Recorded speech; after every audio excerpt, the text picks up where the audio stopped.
안녕하세요. 오늘 9월 25일 저녁 예배 시간입니다. 이 시간 우리가 사도행전 말씀을 통해서 또 귀한 은혜 나누도록 하겠습니다. 오늘 본문 말씀은 사도행전 11장 1절부터 18절까지 내용입니다. 조금 내용이 긴데요. 제가 봉독하겠습니다. 유대에 있는 사도들과 형제들이 이방인들도 하나님 말씀을 받았다함을 들었더니 베드로가 예루살렘에 올라갔을 때에 할례자들이 힐난하여 가로되 내가 무할례자의 집에 들어가 함께 먹었다 하니 베드로가 저희에게 이 일을 차례로 설명하여 가로되 내가 요바성에서 기도할 때에 비몽사몽간에 환상을 보니 큰 보자기 같은 그릇을 네 귀를 메어 하늘로부터 내리워 내 앞에까지 들이우거늘 이것을 주목하여 보니 땅에 네 발 가진 것과 들짐승과 기는 것과 공중에 나는 것들이 보이더라. 또 들으니 소리 있어 내게 이르되 베드로야 일어나 잡아먹으라 하거늘 내가 가로되 주여 그럴 수 없나이다. 속되거나 깨끗이 아니한 물건은 언제든지 내 입에 들어간 일이 없나이다 하니 또 하늘로부터 두 번째 소리 있어 내게 대답하되 하나님이 깨끗하게 하신 것을 내가 속되다 말라 하더라. 이런 일이 3번 있은 후에 모든 것이 다시 하늘로 끌려 올라가더라. 마침 3사람이 내 우거한 집 앞에 섰으니 가이사랴에서 내게로 보낸 사람이라. 성령이 내게 명하사 아무 의심 말고 함께 가라 하시매 이 6 형제도 나와 함께 가서 그 사람의 집에 들어가니 그가 우리에게 말하기를 천사가 내 집에 서서 말하되 내가 사람을 요빠에 보내어 베드로라 하는 시몬을 청하라. 그가 너와 내 온 집에 구원 얻을 말씀을 내게 이르리라 함을 보았다 하거늘 내가 말을 시작할 때에 성령이 저희에게 임하시기를 처음 우리에게 하신 것과 같이 하는지라.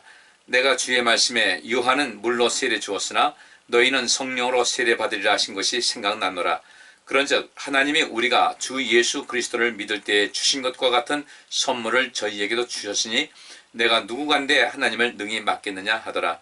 저희가 이 말을 듣고 잠잠하여 하나님께 영광을 돌려 가로되 그러면 하나님께서 이방인에게도 생명 없는 회개를 주셨도다 하니라. 아멘. 우리 앞에 10장에서 이제 고넬료 그가 베드로를 만난 그 사건을 경험했습니다. 고넬료에게도 이제 죄의 천사가 나타났고 베드로가 또 요바성에서 하나님께 기도하는 가운데 비몽사몽간에 이런 환상을 보게 되었어요. 그러니까 우리 하나님께서는 이제 그 이방인에게도 본격적인 어떤 성령의 놀라운 역사 또 그리스도가 전파되는 그런 일을 이루기 위해서 이 사건을 이제 펼쳐지게 한 것인데요. 그러니까 이 백부장, 이 고넬료라는 이 백부장도 역시 마찬가지로 어떤 방법을 모르지 않겠습니까? 누군가 만나서 그 이방인에게도 그 비유대인에게도 하나님의 성령이 임하게 되고 그들에게도 복음이 전파되었다는 것, 하나님께서 살피시고 돌보시고 부르시는 그런 모든 역사가 나타났다는 것을 이제 공인받기 위해서 이 베드로라는 사람이 필요했던 거예요. 그러니까 거기서 우리가 성령 받았다, 하나님 말씀 받았다 그렇게 외쳐봐야 실제로 이 당시 그 기독교의 상황에서 봤을 때 어떤 그 예루살렘 교회를 중심으로 해서 그것이 공인되지 않게 되면 이들이 그 그리스도인으로서 삶을 살아가는데 굉장히 어려움이 있을 수밖에 없는 그런 상황이었거든요. 그러니까 이 당시 그 교회에서 가장 그 리더격인 이 베드로가 어떤 공인하는, 여기도 본문에 있는 말씀 나오지만은 이 고넬료가 자기 그 아주 신실한 그 종과 또 신실한 성도를 셋을 보내서 이제 베드로를 만나게 되는데 그때 이 고넬료의 초청을 받아들여서 베드로가 그 고넬료 집에 갈 때도 역시 마찬가지로 이게 본문 말씀하니까 6명이 동행을 했어요. 베드로가 그 사람들을 또 데리고 간 거죠. 그 데리고 간 사람들이 그 이후에 나타나는 모든 상황을 이제 익히 보지 않았겠습니까? 이런 증인이 있었고, 그래서 오늘 이 말씀 속에서 이방인들에게 복음이 전파되었다, 하나님 말씀 받았다, 또 개종이 되었다, 뭐 이런 것이 좀 용납이 안 되는 사람이 있었던 거예요. 근데 여기서 용납하지 못하고 이 베드로를 비난하는 사람이 있었거든요. 그들이 누구냐면은 여기 1절에 유대에 있는 사도들과 형제들이 이방인들도 하나님 말씀을 받았다함을 들었어요. 이 이방인들 비유대인들이 개종해서 지금 말하면 개종한 거죠. 그래서 그리스도인이 되었다는 소식이 이 사도들과 유대의 모든 그 성도들에게 전해졌어요. 베드로가 이제 이 고넬료 사건이 이 모든 거 마치고 예루살렘에 올라갔을 때 할례자들이 그 할례자들이라는 것은 기독교인들이에요. 그리스도인들인데 그 할례를 받은 사람들. 그러니까 유대인으로서 이제 그 그리스도인이 된 사람들을 말하고 있습니다. 이 사람들이 베드로를 사정없이 비난을 합니다. 왜 그런가? 3절 말씀에 당신이 어떻게 해서 무할례의 집에 들어가 함께 먹었냐? 어떻게 무할례자들, 이 무할례자들이라는 것은 비유대인들을 말하는 것인데 이 당시에 많은 유대인들은 그렇게 나라가 없이 정치 없이 떠돌고 이렇게 하는 가운데서도 그들의 그 민족적 자존심이랄까요? 이런 것은 이방인들은 하나님께로부터 구속받지 못했다. 관심 대상이 아니다. 뭐 이런 것 가지고 이제 버티고 있었던 거예요. 그런데 아마도 그 이방인들에게도 이 복음이 전파되었고 또 성령이 임했다. 하나님의 관심 대상이 됐다는 것에 대해서 조금 못마땅해 할 수도 있겠죠. 뭐 되게 특권 의식 가진 사람들의 사고가 늘 그렇잖아요. 나만 우리만 그렇게 우리끼리만 해가지고 이제 그 성을 쌓고 거기서 생활하려는 그런 것이죠. 근데 이 그리스도인들에게는 이게 아주 굉장히 위험한 사고입니다. 예수님께서 뭐라고 하시냐면요. 내 원수를 사랑하고 너를 핍박한 자를 위해서 기도하라는 그런 말씀하셨어요. 또 예수님께서 하신 말씀이 하나님 아버지께서는 선인과 악인 모두에게 태양빛도 비춰주시고 비도 내려주신다고 하면서 하나님의 그 사랑과 하나님께서 이 세상을 구원하시고자 하는 그런 모든 것은 예외 없이 차별 없이 다 모두에게 임한다는 것이죠. 그런데 그 속에서 하나님의 부르심을 받는 사람들은 유대인이든 비유대인이든 뭐 민족과 어떤 성별과 뭐 남녀노소 차이할 것 없이 모든 사람에게 구원의 길이 열려 있다는 것을 말하고 있는데 유대인으로서 그리스도인 된 사람들은 여기 대해서 상당히 좀 반감을 가지고 있고 또 여전히 그들의 어떤 기득권을 유지하고자 하는 나라가 없이 살면서도 그들 나름대로의 어떤 그 민족적 어떤 자긍심이랄까 어떤 자존심 뭐 이런 것을 지키고 사는 그런 그 모습이 있었던 것이죠. 여러분께서 잘 아시다시피 예수님께서 마태의 집에 들어가시고 또 세리장이었던 삭개오의 집에 들어가실 때도 역시 마찬가지로 그런 문제가 있었어요. 마태의 집에 들어가니까 그러니까 이 세리는 여러분들 그 당시 죄인 중에 죄인으로 정죄받은 사람들 아니겠어요. 이 마태도 마찬가지고 삭개오도 마찬가지고 유대인인데 유대인이면서도 이 세리의 그 직업을 갖고 있다 보니까 이들은 완전히 버림받은 사람이 됐던 것이거든요. 그런데 예수님께서 그들 집에 들어가서 같이 식사하시고 대화를 나누시고 할 때 주변 사람들이 아주 굉장히 많은 비난이 있었다고요. 저가 죄인들과 함께 어울린다. 죄인의 집에 들어갔다. 죄인과 함께 식사했다. 그렇게 죄인의 집에 들어갔다는 것 자체가 그 집에 들어갔다는 자체가 유대인들에게는 아주 치욕스럽다고 생각하는 거예요. 같은 유대인인데도 불구하고 유대인이 거기 들어갔다, 이건 치욕스러운 거예요. 이건 아주 버림받은 사람이라고 이제 할 만한 정도인데 예수님께서 하신 말씀이 나는 의인을 부르러 온 것이 아니라 죄인을 불러 회개케 하기 위해서 왔다는 그 말씀을 하시지 않습니까? 그러니까 이 상황 속에서 우리가 좀 뭔가 깊이 있게 생각을 할 필요가 있는 것이거든요. 그런데 예수님께서 그렇게 가르치셨고 또 그 모든 사역의 바톤이 사도들에게 이어지고 그 다음에 많은 제자들에게도 이어졌는데도 불구하고 그런 예수님 당시에 그 예수님을 향해서 시비 걸던 그 유대인들이 그들이 기독교인이 된 다음에도 그들 중에 기독교인이 된 사람들 중에도 여전히 마찬가지로 이제 할례를 받았느냐 안 받았느냐 이것 가지고 따지게 되는 거예요. 그러니까 이 베드로도 이런 상황이 있어. 여기 보니까 베드로가 뭐 강력하게 무슨 소리를 하는 것이냐고 강력하게 그들과 맞서는 것이 아니라 차분차분히 이 설명을 한 것을 보면 그 당시에 이러한 그 움직임, 그러니까 이 할례자들 곧 유대인으로서 기독교인이 된 사람들의 그 교회 내부에서 저항이 만만치 않았다는 것을 우리는 알 수가 있는 거죠. 오늘날 우리는 이런 정말 중요하지 않은 이런 것을 빨리 벗어버려야 돼요. 근데 정작 이 시대에 중요한 것은 안 하면서 자꾸 중요하지 않은 것에만 관심을 갖는 경우가 왕왕 있거든요. 복음의 가장 본질은 무엇입니까? 생명이거든요. 생명에 관심이 있어야 되는데 그 생명에 관심 없이 이 교회도 마찬가지로 이 생명에 관심이 있어서 모든 사람들을 살리고자 하는 그런 시도라든지 운동이라든지 하나님 나라 운동을 계속해서 펼쳐나가서 사람을 살리고 이 세상에 하나님의 의, 하나님의 그 옳고 그름에 대한 그 모든 기준을 우리가 받아서 그 옳고 그름을 우리가 따라가고 그 옳고 그름의 그 핵심도 생명을 살리는 것이고 선과 악을 우리가 구분하고 따라갈 수 있어야 되는데 이게 어느샌가 우리에게 잘못된 사고가 이게 침습되게 되면은 옳고 그름이라는 것이 이제 사라지게 돼요. 그러니까 지금도 러시아가 우크라이나를 침공했어요. 그런데 그 많은 국민들이 러시아 국민들이 전쟁을 찬성한다고 이렇게 한 거잖아요. 그게 선동이 돼서 그래요. 선동돼서 그렇고 그들의 판단력이 흐려졌기 때문에 그들이 얼마만큼 고생을 하는가. 결국 그것은 무엇인가? 이 러시아에서도 이 국제사회에 돌아가는 이런 모든 그 정보가 상당 부분 차단되었다는 것을 알 수가 있는 거죠. 공산주의의 사상이 여전히 그들에게 뿌리 깊이 박혀있기 때문에 이런 문제가 생긴다는 거죠. 잘못된 사상이에요. 잘못된 생각이에요. 우리는 그걸 볼 때 저 사람들은 왜 전쟁에 찬성을 하지? 바꿔 말하면 우리는 또 어떻습니까? 우리는 과연 올바른 사고와 올바른 정서를 갖고 있는가를 잘 보셔야 돼요. 이 할례를 받은 그리스도인들, 유대인으로서 기독교인이 된 이 사람들은 예수님께서 이 땅에 오실 때도 분명히 가르쳐 주셨거든요. 그 당시에 그런 운동이 펼쳐져 나갔음에도 불구하고 그들은 그 하나님 믿는 백성들은 유대인이어야 된다. 적어도 유대인이 아니라면 유대인 세계의 모든 문화에 적응해서 할례를 받아야 된다. 이런 식으로 계속해서 외치는 거예요. 그래서 이제 우리가 사도행전 뒤에 보면은 예루살렘 회의를 할 때도 마찬가지예요. 그 문제가 대두됐던 거예요.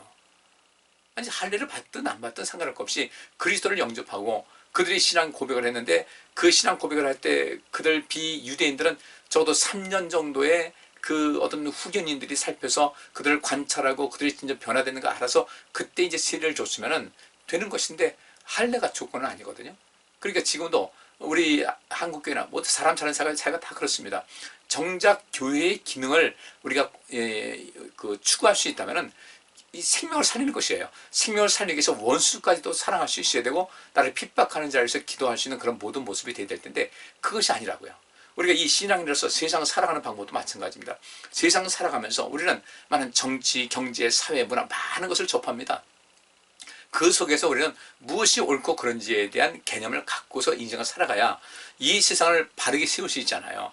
왜 하나님의 나라와 하나님의 의를 구하라고 했을까? 그 중에서 하나님의 의를 구하라는 것은 이 세상을 바른 세상으로 만들라는 것이 우리 주님께서 우리에게 명령하시는 것이거든요. 그러면 우리가 하나님 믿는 백성들이 하나님의 의를 추구하고 하나님의 의가 이 세상에 실현될 수 있도록 하기 위해서는 우리는 바른 판단력과 바른 사고와 바른 인식을 가지고 무엇이 옳고 그런 것을 알아야만 되는 것이거든요. 그러니까 이 세상의 어떤 권력이나 어떤 정치계에 빠지는 것이 아니라 하나님 나라의 관점에서 모든 것을 살피고 하나님께서 기뻐하시는 모든 것이 이루어질 수 있도록 우리가 생각하고 판단하고 결정하고 행동할 수 있어야 되는데 이것이 안 된다는 거예요. 오늘 이 본문 말씀에 이 할례 받은 유대인으로서 기독교인이 된 사람들의 그 막강한 그 힘이라는 것은 참 교회 성장하는데 굉장히 어려움이 있었던 거예요. 그러니까 우리도 우리 성도님들 신앙생활 할 때 정말 중요한 것은 생명에 관심을 많이 가지셔야 됩니다. 제가 오늘도 이제 그 달란트 비유에 대한 사례를 말씀드렸잖아요. 근데 예배 끝나고 나니까 어떤 분이 그러더라고요. 목사님, 저는 그 5달란트 받은 사람이 그냥 5달란트 받았고 그리고 5달란트 남겼습니다. 그래서 그대로 다시 그 주인에게 돌려주는 줄 알았더니 그 말씀 보니까 그 5달란트 받은 사람은 5을 남겼는데 그 사람이 귀속이 된다는 거죠. 그 주인이 맡겼는데 내가 작은 일에 충성을 다해서 내가 큰 것을 맡기겠다고 하면서 그 본래 주인이 준 5달란트하고 그가 남긴 5달란트를 어떻게 했다고요? 그 위임받은 사람에게 귀속이 됐어요. 거기다 하나 더해서 그 1달란트 받은 사람은 아주 악하고 게으른 종이라고 하지 않습니까? 그 사람 1달란트를 뺏어서 10을 가진 사람, 그러니까 5을 받아서 5을 남겼는데 그 10을 가지고 우리 그 주인은 그거 내게 내놔 그런 것이 아니라 이건 너의 것이다. 수관 몫이다 이거죠. 그러면 이렇게 그 달란트, 내 달란트대로 내 재능대로 내 능력대로 부름받았다는 것은 무엇입니까? 우리는 기본적으로 능력이 있어요. 능력도 있고 재능도 있는데 이 속에서 그중에 기본 5입니다. 그러니까 이건 본래적으로 하나님께서 우리에게 주신 여러 가지 은사라든지 능력이라든지 재능이라든지 이런 것을 말하고 있습니다. 내 안에 감추고 있는 거예요. 내 안에 있는 거예요. 이것 가지고 아브라함에게 하나님께서 하신 말씀, 내가 너한테 복 줄 테니까 너는 그 복을 가지고 모든 사람들에게 복을 끼치라고 한 그대로 그 5가지 사람은 5을 가지고 뭔가 남겼어요. 장사했다고 우리 생각하지 말라고 그랬어요. 장사가 아니에요. 의무와 직무에 최선을 다하고 충성을 다한 거예요. 근데 그 5달란트라는 것은 5을 맡겼다는 것은 그 5에 하나님께서 그냥 5만 그 돈만 맡겼다고 생각하지 말자고요. 그 5이라는 것은 의미는 그의 재능 따라 그의 능력을 따라 5이라는 것을 그 소유를 맡겼는데 거기서는 무엇이 들어가는가? 거기는 엄청난 재능이 있다는 거예요. 자, 우리 국민들이 대통령 선거를 해서 대통령 뽑았어요. 그 뽑은 다음에는 대통령에게 헌법에 보장된 모든 권력과 그 권리와 또 그 힘을 넣어주는 겁니다. 넣어줬기 때문에 그걸 뺏을 수가 없어요. 국민들이 투표를 했으니까. 마찬가지로 하나님께서 우리에게 달란트를 주셨다는 것은 우리에게 엄청난 것을 주셨다는 것을 말씀하고 있어요. 그러면 나중에 5 받았는데 5 가져가십니다 할 때 하나님께서 우리의 재능 뺏겠어요? 우리에게 능력 있는 거 다 거기서 싹 빼가지고 빈털터리 만들겠어요? 아니잖아요. 그 5 가지고 선한 일을 많이 했어요. 생명사역을 해서 많은 생명을 살렸어요. 하나님의 의를 이루어서 이 세상에 불의가 자리하지 못하도록, 선동하고 거짓하는 사람들이 이 세상에 자리하지 못하도록, 악이 판치지 않도록 우리가 그런 모든 것을 열심히 해왔다면 그것이 하나님께서 기뻐하시는 것이에요. 그래서 우리는 정치적인 판단도 바르게 하자. 이 세상 모든 돌아가는 것에서 무엇이 옳고 그른지를 잘해서 우리가 오른편에 서야 되고, 오른편, 옳다 하는 편, 그다음에 그 옳다 하는 편이 오른쪽이라는 것이니까 오른편에 설 수 있어야 되고, 그리고 불의하고는 상대하지 말고, 악은 모양이라도 버리라고 한 이 말씀대로 그렇게 해서 이 세상을 하나님께서 기뻐하시는 의로운 세상, 옳은 세상, 공정한 세상, 아주 맑고 아주 그 깨끗한 세상을 만드는 것이 우리에게 할 일이기 때문에 그 일에 관심을 많이 가져야 된다는 거예요. 그러기 위해서 때로는 우리에게 용기가 필요하고, 또 우리에게서 더 깊이 생각해서 정말 내가 생각하는 것이, 내가 판단하는 것이 옳은 것인지 아닌 것인지, 이게 내가 판단을 혹시 잘못하는 것이 아닌지 끊임없이 생각하면서 우리를 성장시켜 나갈 필요성이 있는 것이거든요. 지금도 보세요. 이 교회에 한 심령이라도 더 하나님께로 인도하고자 하는 하나님의 뜻이 담겨 있는데, 이 할례를 받았느냐 안 받았느냐 이것 가지고서 그들에게 이미 성령 받았고 이미 돌아왔으니까 베드로가 그 했던 모든 것이 소문났어요. 예루살렘에 있는 모든 이 사도들도 그렇고 거기 여러 제자들 그 성도들도 들어서 알았으면, 아, 거기 성령이 임했네. 그럼 어떻게 된 건지 궁금해서 어떻게 된 일입니까? 라고 해야 되는데 여기 이 사람들은 뭐라고 합니까? 비난하거든요. 우리 주의 말씀이 결국은 이제 이들이 베드로의 설명을 듣고 이제 그 수능을 했죠. 수능했는데 오늘도 이제 달란트 비유에서의 핵심은요, 그 다른 것이 아니라 뭐 5을 남겼다, 2 남겼다, 이 얘기는 뭐냐면 철저히 순종이 필요한 거예요. 하나님 말씀에 순종하고 그 하나님 명령을 지키고 그 율례와 규례를 지키고 나가는 거예요. 이게 바로 이 5달란트, 2달란트 받은 사람의 모습이에요. 아까 낮에 제가 이제 시간 없어서 다 못했는데, 여러분 에덴 동산에서 보세요. 하나님께서 그 에덴 동산을 창설하셨어요. 뭐 거기는 완벽한 곳이었습니다.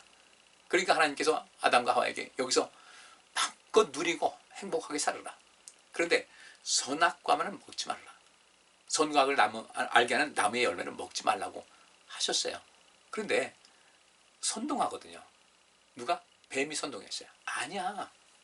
먹으면 너희 눈이 밝아져서 하나님과 똑같이 돼. 선동하는 거예요.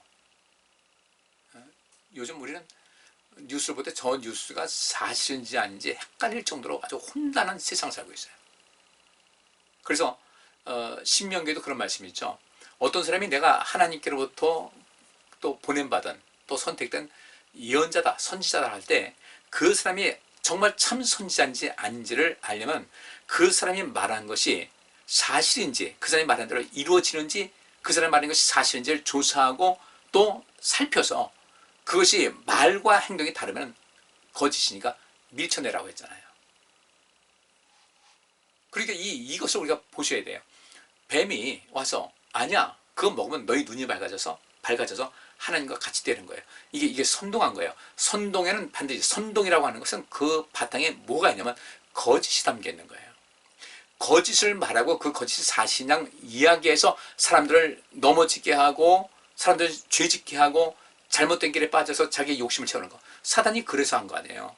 그래서 아담과 하와를 범죄케 해서 자기 편 만들려고 해가지고 뱀을 통해서 거짓말로 선동을 한 거라고요. 그 선동에 빠졌어요. 먹지 말라는 것을 먹었어요. 그랬더니 결국 어떻게 된 겁니까? 하나님께서 저 두 사람이 우리가 먹지 말라고 한 저 선과학을 알게 하는 나무의 실과를 먹어서 우리와 같이 되었다. 우리와 같이 되었다. 뭔가 이건 선이야 악이야? 알죠? 모르겠어요? 아는데도 불구하고 문제가 생긴다는 거예요. 어느 보이스 피싱에 참여했던 사람, 그래가지고 이제 잡혀가지고 이제 호되게 죄값을 치른 사람이 그렇게 얘기를 하더라고요. 처음에 자기를 불러서 일하면 된다, 쉽게 돈 벌 수 있다 해서 갔는데 가보니까 너무 쉽게 되더라는 거죠. 근데 알고 보니까 남의 등을 쳐서 먹는 거였어요. 남에게 피눈물을 뽑게 하는 것이었다는 거죠. 처음에는 굉장히 죄책감이 시달렸다는 겁니다.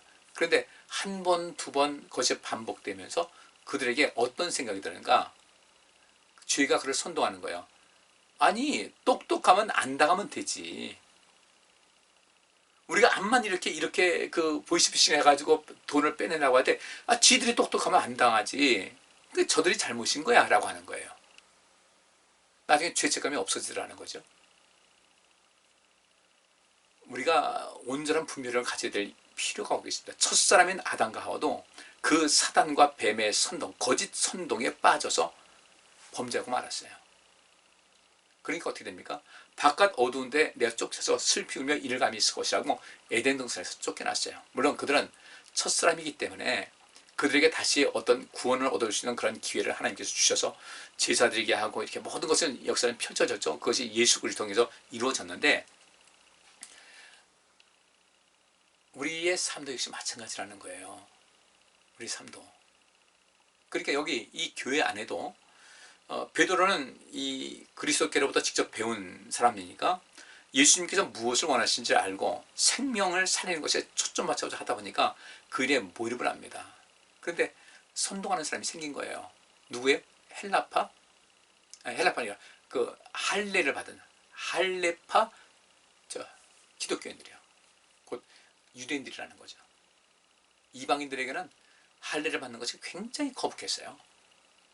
그것이 이스라엘 백성들에게는 아브라함 때부터 이제 그것을 명령하셨기 때문에 전통적으로 수천 년 내려오는 그런 가운데 있었지만 이방인들에게는 굉장히 생소하고 거부감을 느끼는 그런 것이었기 때문에 더 이상 이 어떤 할례라는 것이 의미가 없었다는 겁니다. 할례의 의미라는 것은 하나님의 백성이라는 것을 우리가 몸에 보여주는 것이고 이후에 그게 이제 세리라든지 이런 것을 다 바뀌지 않습니까? 근데 그 할례를 행해야 된다 이렇게 하니까 그것도 이 교회 내에서도 선동이 되겠죠. 그래야만 구원받는다. 오죽하면 예루살렘 회의에 모여서 이것이 타당하냐 아니냐 결국 이제 그 과정 속에서 이제 결론 내린 것이 이방인들에게 할례를 강요하지 말자. 예루살렘 회의에서 결정난 것이거든요. 그러니까 이 예수님께서 생명을 구하시기 위해서 목숨까지 내놨는데 이 할례 받은 유대인들로서 기독교인 된 사람들은 예수님의 그 희생 이런 모든 것이 아랑곳하지 않아요. 그리고 자꾸 사람들을 중요하지 않은 것이 그것이 가장 중요한 것이냐 이렇게 해 나간다는 겁니다. 우리는 이러면서 참 조심하셔야 돼요. 이 세상 살면서도 거짓 선동에 빠지지 말아야 되고 우리가 이 세상을 지켜야 될 그리스도인들이 거짓 선동에 빠져가지고 이렇게 그냥 판단력 흐리게 하게 되면 어떻게 되겠어요? 우리는 사단의 꾀임에도 빠지지 말아야 되고요. 우리의 영혼, 우리의 주머니를 털어가려는 사람들한테 절대 빨려 들어가지 말아야 돼요. 이것을 우리가 잘 지키셔야 됩니다. 그래서 예수님께서 뱀처럼 지혜롭고 비둘기처럼 순결하라는 말씀을 거기서 하신 것이거든요. 어쨌든 그 달란트 비유에서 그 에덴 동산에서 그 하나님 말씀에 불순종하니까 결국은 에덴 동산에서 쫓겨나지 않습니까? 이게 한 달란트 된다는 것은 바로 뭐냐면은 하나님 말씀에 불순종하게 되면요 한 달란트 받는 사람과 되는 거예요. 물론 불순종하고 때로는 죄를 짓고 실수할 수 있어요. 근데 다시금 그 모든 것을 회복하고 주께로 돌아오지 않고 계속해서 곁길로 쭉 계속 나간다면 이 사람은 한 달란트 받은 사람에서 나중에 구원받은 삶을 살아갈 수가 없어요. 우리가 관심 가지셔야 됩니다. 이렇게 이 문제가 이제 불거지고 나서 베드로가 이게 쭉 설명을 합니다. 이건 우리가 10장에 나와 있는 얘기를 다 아는 얘기니까 이렇게 이제 베드로가 설명합니다. 그래서 4절에 베드로가 저희에게 이 일을 차례로 설명하면서 내가 요바성에서 기도할 때 비몽사몽간의 환상을 보니까 큰 보자기 같은 그릇을 내 귀를 메어 하늘로부터 내려 내 앞까지 들였는데 이것을 먹으라. 거기 네 발 가진 것과 들짐승과 기는 것, 공중에 나는 것들이 보였는데 이때 음성이 나서 이르기를 베드로야 일어나 잡아먹으라. 베드로가 난 그렇게 할 수 없습니다. 지금까지 유대의 그 율법에 금지된 것을 한 번도 먹어본 적이 없습니다. 깨끗이 아니한 물건은 언제든지 내 입에 들어간 적이 없습니다. 그러니까 이때 두 번째 소리가 있어 말하기를 하나님이 깨끗하게 하신 것을 내가 왜 속되다, 왜 더럽다고 하느냐, 이 이야기를 들은 거죠. 그러니까 이렇게 이런 일이 3번 있은 후에 모든 것이 다시 하늘로 올라가더라. 그때 그 누군가 찾아왔고 성령이 내게 명하사 아무 의심 말고 그 고넬료라는 사람이 보낸 그 사람들과 함께 가라 해서 이 6 형제도 나와 함께 가서 그 사람의 집에 들어갔는데 그가 이제 고넬료가 본 여러 가지 얘기하죠. 천사가 내 집에 서서 말하기를 네가 사람을 요바에 보내서 베드로라는 시몬을 청하라. 멀지 않은 곳에 있었거든요. 근데 이 가이사랴하고 요바가 멀지 않은 곳이 있었는데 청하라. 왜? 베드로가 그 사건의 중심에 있었다면은 모든 사람이 믿겠죠. 그만큼 그 강력한 리더였고 또 인정받는 그런 사람이었으니까. 그래서 하나님께서 일을 하실 때 이런 방식으로 하는 거예요. 그래서 이방인들에게도 복음이 전해졌고 저들에게도 이 성령이 임했다는 그 사실을 그냥 지나가던 사람이 얘기하는 것하고 베드로가 직접 그 현장을 목도하고 말하는 것하고는 차이가 있는 것이죠. 그래서 베드로가 이제 그 이야기를 쭉 합니다. 그래서 베드로를 불렀다. 그래서 베드로가 이제 그 집에 갔는데 14절 말씀에 그가 너와 내 온 집에 구원 얻을 말씀을 네게 이르리라 함을 보았다. 이 얘기를 베드로가 전해 듣고 이제 간 거예요.